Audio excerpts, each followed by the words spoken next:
Help you folks? Name's Randolph. I'm the manager. We're looking for Rose. Works as a waitress down at the diner. Rose, sure. Nice girl. Who wants to know? I'm Alan Wake. The writer, huh?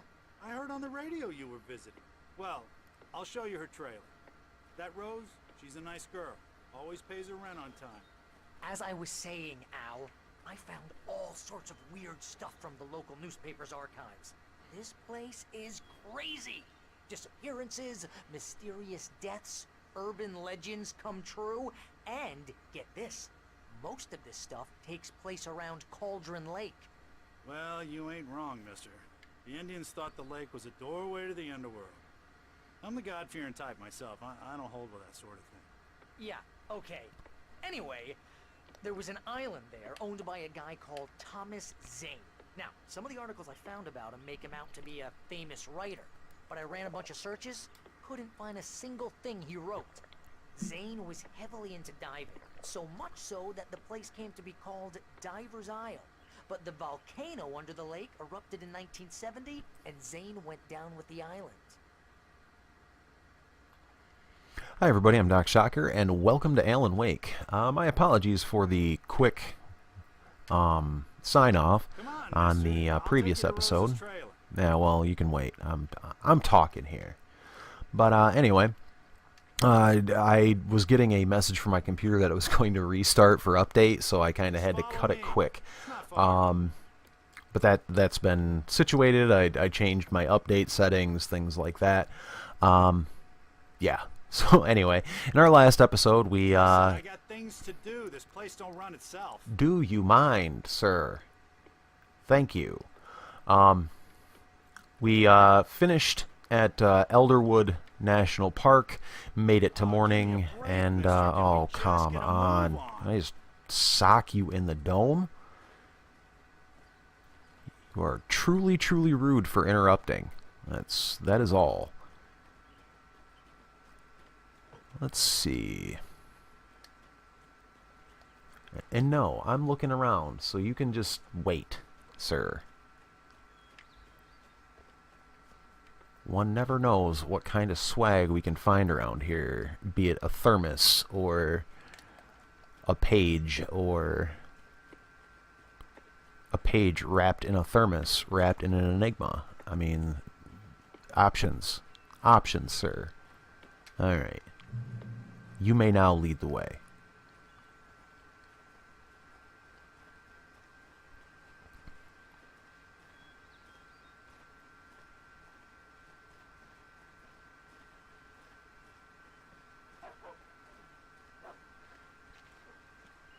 And of course, why wouldn't there be a sailboat in what appears to be a pretty landlocked location? It was there in the morning, as if it had fallen from the sky. But it would take a tornado to lift something like that. We're damn lucky it didn't crush any of the trailers. Yes, lucky.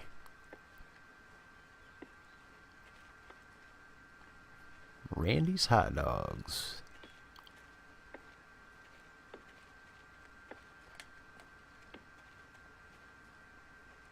What do we have? Hot dog, chili dog, corn dog, taco dog, the famous dog, big dog, monster dog, the belly buster, and the trash dog. See, Granny Claus clam chowder, sparkling river special, the Asgardian chicken parmesan. Hey, I'm all about that. I'm sure it has to be epic. Rabbit food. It's open 6 p.m. to 3 a.m. on the weekends. Wow. This is quite the hot dog stand for being in the middle of a trailer park. Amazing. Truly, truly amazing.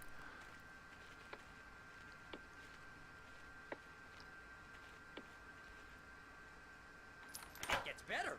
A local girl, Barbara Jagger, drowned in Cauldron Lake just a week earlier. They were lovers. Sure, Jagger's a local spook store. The Scratchin' Hag. Comes for you in the dark. Childish stuff like that. Anyway, Al, I'm just getting to the best part. Thank you, Barry. All of the articles about this stuff were written by Cynthia Weaver. I asked around, and she's that crazy bag lady you met. What, the lamp lady? She can be a little loopy, but she's not homeless or anything. Yeah, anyway, she knew both Jagger and Zane before they both died, and she had some kind of a breakdown. Oh.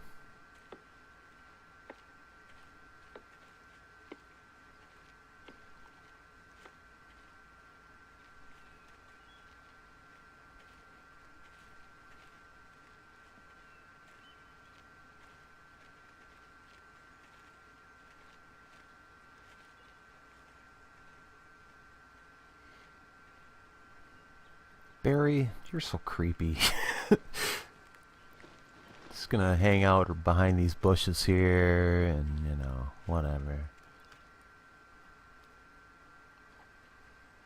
Then you're gonna shoo away birds from a dumpster, and I'm gonna go over here and play with the tire swing.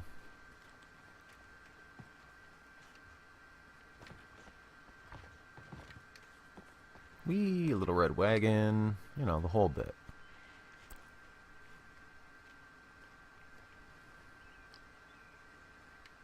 Well, mister, this here's Rose's trailer. You mind me asking what you want with her? We're just here to talk to her, pal. Yeah.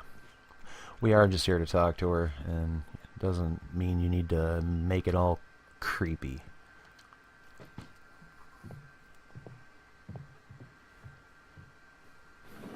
Welcome to... Oh dear, Mr. Wake. I'm so glad you're here. Rose, you have my manuscript? Oh. Oh yes. Yes. Please, come in. Hey, this is really good. Rose, Yes, my manuscript. I really need it. I understand. I know what you need. A muse to inspire you. Oh, for Barry. She doesn't have anything. Yeah, hey, Al? Oh, what's... Oh... Barry! What? What?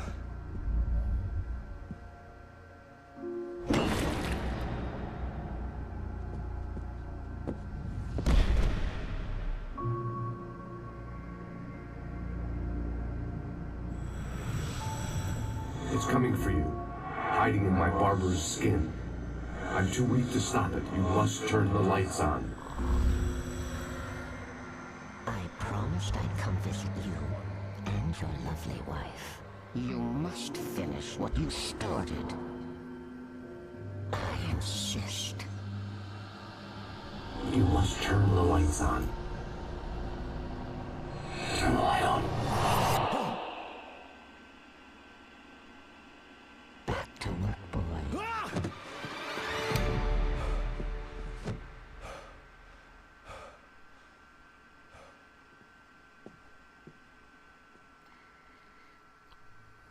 I Wow. felt nauseous, hungover. Only Wow. anger kept me going. I can't tell reality from dream anymore, but it seems I have an imaginary editor to help me. She's an old woman in a funeral dress. I call her Barbara Jagger. She's very strict. I'm writing faster and faster. My manuscript is being heavily revised. The edits are getting very aggressive, and each day there's less of me and more of her. I hate it, but I know she's right. She promises me I can save Alice this way. She knows more of this than I do. About the complex incantation I'm attempting. About this place. She's worked with another writer under similar circumstances, Thomas Zane. The genre of the story seems to be shifting. It's turning into a horror story. I'm getting close. I can feel it. And the rabbit hole gets deeper. And weirder. Yeah. Just gonna leave. Rose took a day from me. I had less than 12 hours left to meet the kidnapper. All I could do was get Barry into the car, work something out once I got on the road. Barry was out of it. He was way too heavy to carry. Right. deserve more money. I'm so handsome. Welcome to the Oh Dear Diner. What can I get you today? Coffee? I couldn't work up much hate for Rose. Something had used her to get to me and left its mark. First refill is free. Milk and sugar on the counter there. Would you like to hear today's specials? Thank you. Have a nice day. Come back soon.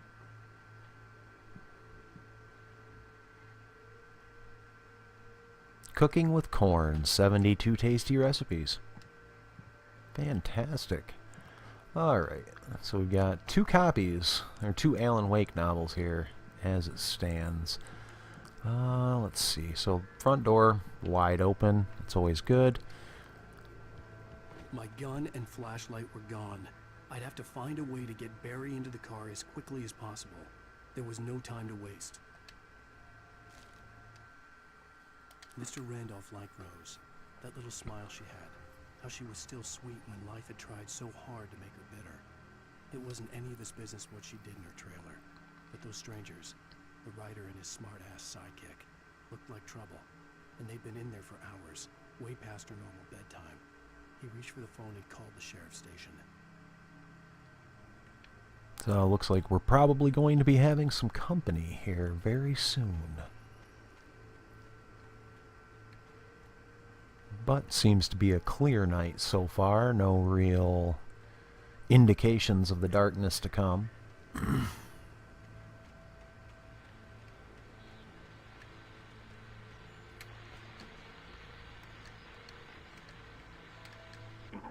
just stepped outside to catch a breath of fresh air. Let me tell you, the weather's getting heavy. Nights like this make me especially glad I'm here talking to you and not home in bed. Once the weather takes a turn like this, I can't sleep at all.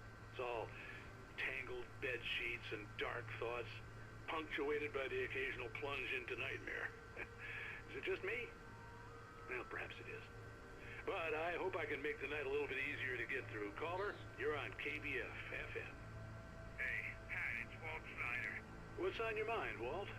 Well, I ain't the way you are, but, well, I can't sleep either, you know? I just been staring out the window here, trying to make sense of it all, but, I ain't been drinking either, you know? I just... Well, you sound like a man with a problem, Walt. I had a, argument with Danny, Danny, and, then I got in trouble with the law, and, I'm just, well... I heard something like that, Walt.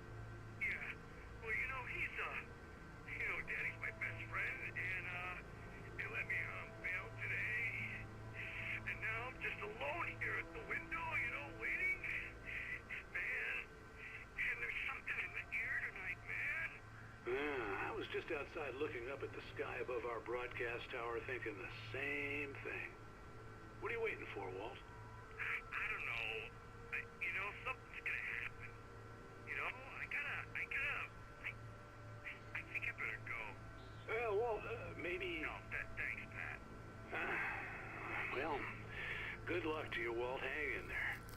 Let's take a little break, folks. This weather's really something else, huh? How can I be sure? Let's get away from that music before we get hit with a copyright strike. Because, that's always awful. If you're even hearing this right now, because, it's just kind of the way it goes. Let's see here. As the music, the soundtrack of Alan Wake is a phenomenal piece of game. Oh, there's Randolph over there. But as far as game soundtracks go, for not being a generated one, on fantastic games like Risk of Rain or whatever, this is a curated soundtrack, and it's pretty phenomenal. There's all sorts of good stuff to be heard, but not a whole lot of it I can share on YouTube, sadly, as generally they hit you for content ID a whole lot on it. But that's the way it goes. I will say, if for the few days that are left to purchase the game, at a pretty deep discount before the licensing on the music expires, it's well worth it. I think right now Steam is going to be offering it at 90% off. So you're talking, $3 for this game. And a super deal for what you get. But anyway. You're gonna get it now. God knows what you've done to that poor girl. This is Agent Nightingale, FBI. Get him up, Hemingway. You're under arrest. You move a muscle, I'll unload right in your goddamn face. Stay right where you are, Slane.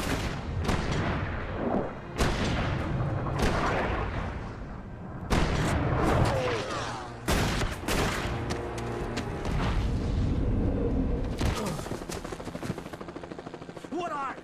I'm standing right here, you goddamn maniac.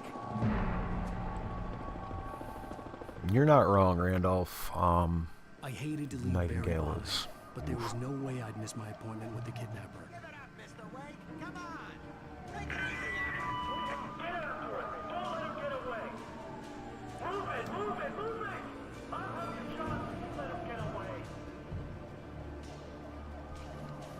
Alright, we are officially in escape the police mode.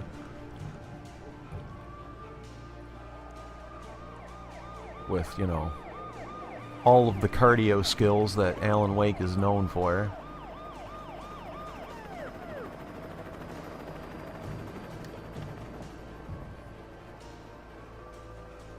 There! We have the suspect in sight. Oh, that's not good. Okay, Ben. Keep your eyes peeled. He's gonna try to make it through here. Where is he? Come on, Al, catch your breath. Damn.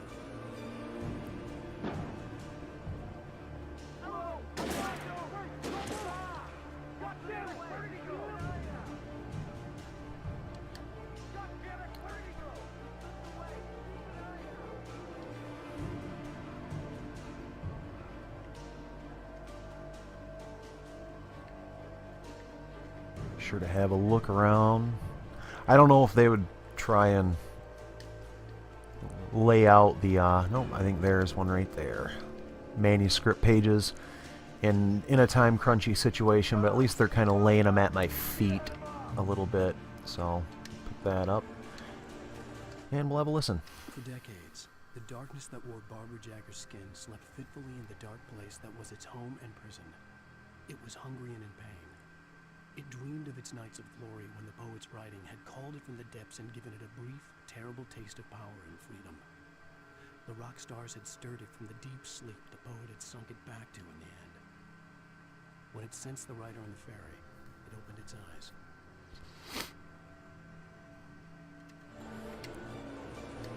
Alright, it looks like we're starting to get into the weird night. Almost makes me wish I could get captured by the police, but that will simply not be the case. Oh my.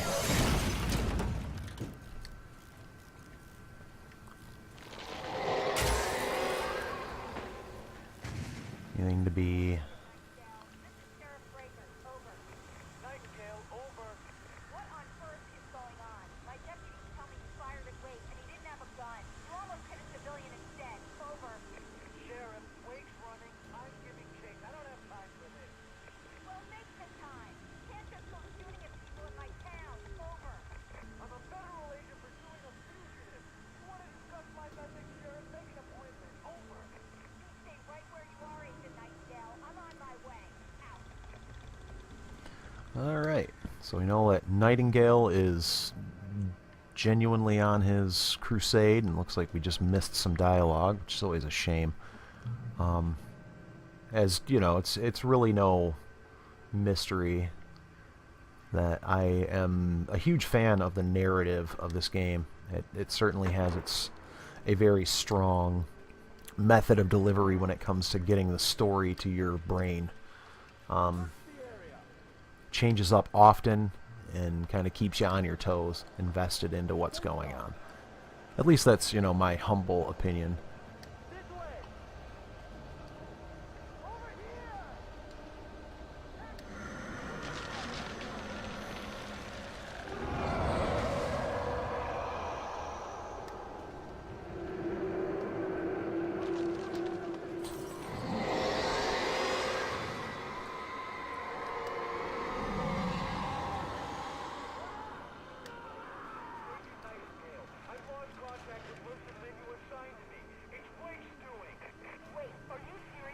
This horror was everywhere I went, circling me.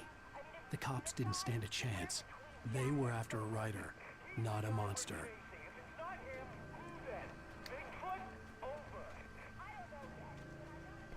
And it looks like the, or it sounds as though the local sheriff's department is certainly having it out with Agent Nightingale and his jackbooted thugs.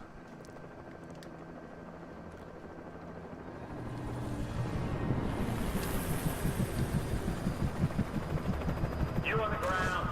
Hold it right there. There's nowhere to run. Freeze!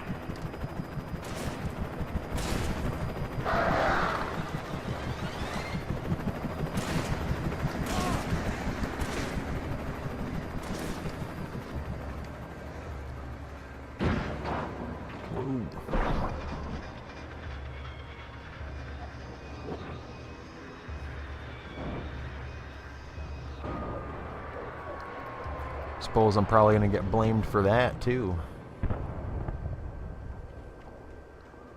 That's not good, though. Those are human lives.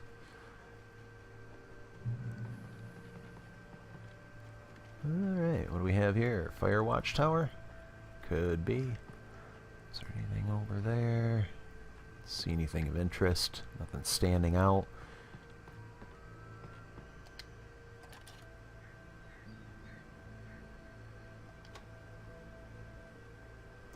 And up by the gas station? On the freeway, huh?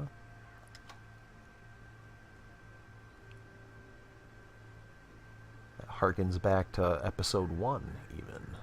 I believe, or episode 2, possibly. Probably episode 2, now that I think about it. But, yep, there's certainly a fire out in them woods. So, here we are. Fire watchtower, what do we got? This is James. Mulligan, Thornton, come in. Over.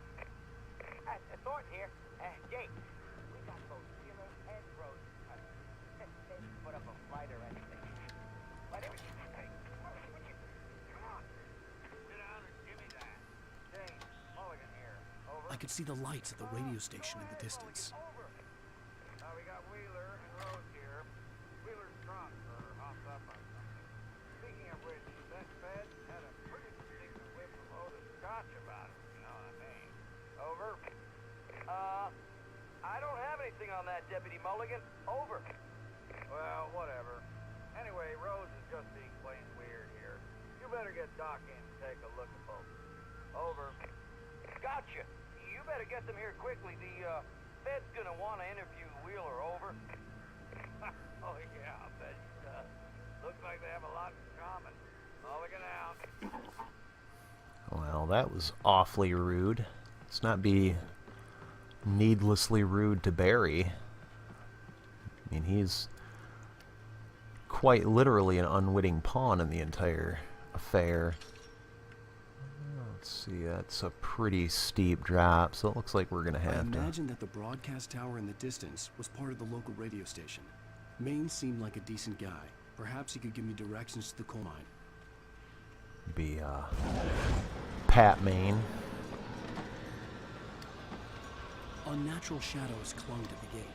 The darkness that was after me was trying to stop me. I wouldn't get through without a light.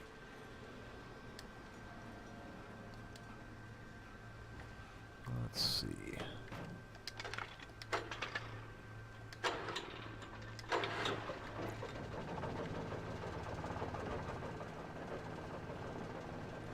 Let's have a look over here, make sure we're not missing anything super significant. Does not appear to be the case. The old generator conked out. I'd have to see if I could fix it and try again.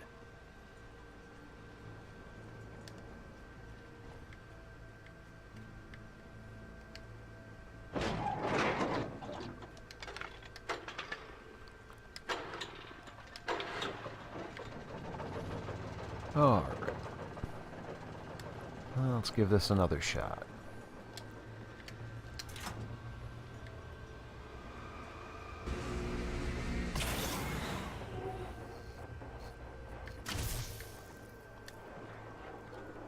I believe the term for that would be sorted, sir. Let's see, anything significant over here? Doesn't seem like there are any pages about, so I guess we'll continue on our death run.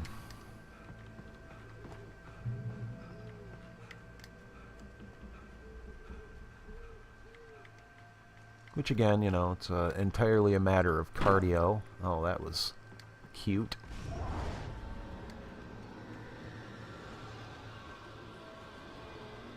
Alright, good stuff. We've got a flashlight.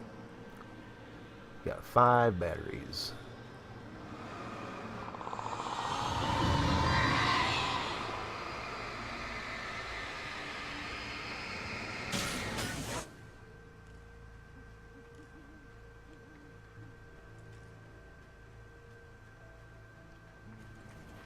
It took me a moment to recognize the flashbang grenades.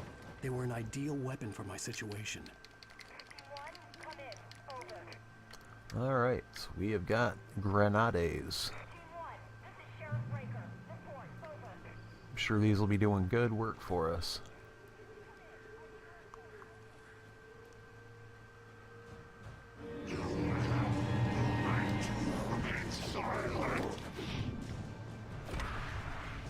We're gonna try and hold off until the time is right to really use these grenades. As it is very difficult to tell. Oh, he got me. Let's see if we can get up to this real quick.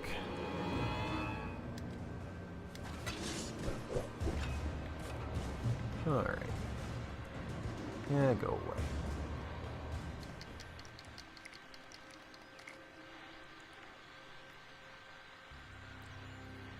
Alright. What do we have over here? Batteries. Okay. Then we'll kick on the radio and give a listen. You're on KBFFM with Pat Maine. It's Milt Peabody, Pat. What's on your mind, Milt? Well, I live near the trailer park, Pat, and there's a big ruckus going on over there. Well, that's just up the road from me, too. What's going on, do you know? I don't know, but there's a bunch of police cars there, lots of sirens, a helicopter buzzing around, and I think I heard some gunshots. Gunshots? Yes, sir, like from a pistol. So can you find out what's going on? Because it's just next door and they're popping off guns there. They're still shooting? No, it was maybe 10, 15 minutes ago. It sounds serious, Pat. I'm telling you, it don't sound like no party. I'm certainly going to give the station a call, Milt. Okay. You'll hear it here as soon as I hear from them. Okay, thanks.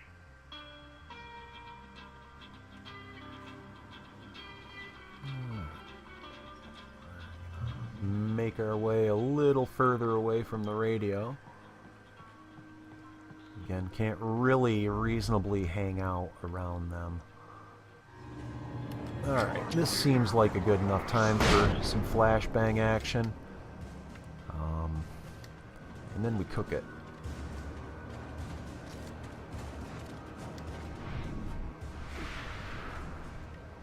Get our dodge on a little bit. Oh, come on now. I am calling shenanigans.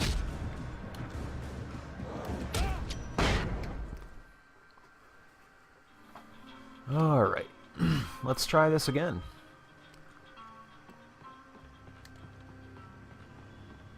As it was kind of vaguely hot garbage that I got hit in the first place on that, but bullpucky. Bullpucky.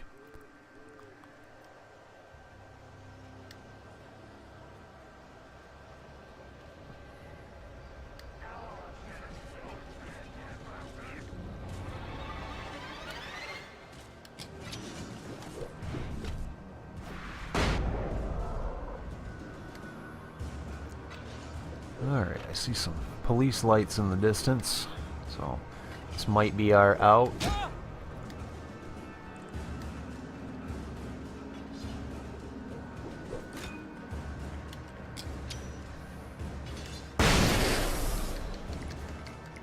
Couple more grenades for our trouble.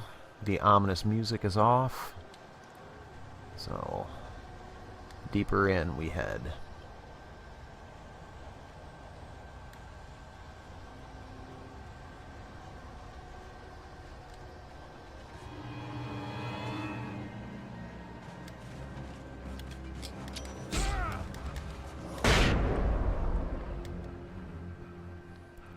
Here's the radio station. All right.